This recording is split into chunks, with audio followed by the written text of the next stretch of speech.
ئەو مناڵانەی کە شیری دایکیان ئەخۆن کەمتر تووشی هەوکردنی گەدە و ڕێخۆڵەکانیان ئەبن. شیری دایک بەلایانی کەمە لە ساڵ 50 کەمی ئەکاتەوە توشبوون بە سکچون ڕۆژانەوە. نەخۆشیەک هەیە کە تووشی مناڵی ساوا بێ بە تایبەتی مناڵ ئەگەرنەبەکان بێ پێوتێن نیکرۆتایزین ئینتێرۆکۆلایتس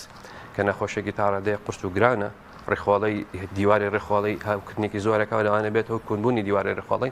ئەو مناڵانی کە شیری دایکیان ئەخۆن کەمتر تووشی ئەم حاڵەتە ئەبن لەسەر کۆ ئەندامی هەناسە ئەو مناڵانی کە شیری دایکیان ئەخۆن کەمتر تووشی هەوکردنی سیاکانیان ئەبن کەمتر تووشی هەوکردنی گوێی ناوەڕاست ئەبن کەمتر تووشی نەخۆشیەکانی حساسیت و ڕەبۆ ئەبن ئەو مناڵانی کە شیری دایکیان ئەخۆن کە چانسی توشبوون بە سەرەتان بە تایبەتی سەرەتانی خوێن لوکیمیا کە باوترین جۆری سەرەتانە لە مناڵانە چانسیەوەی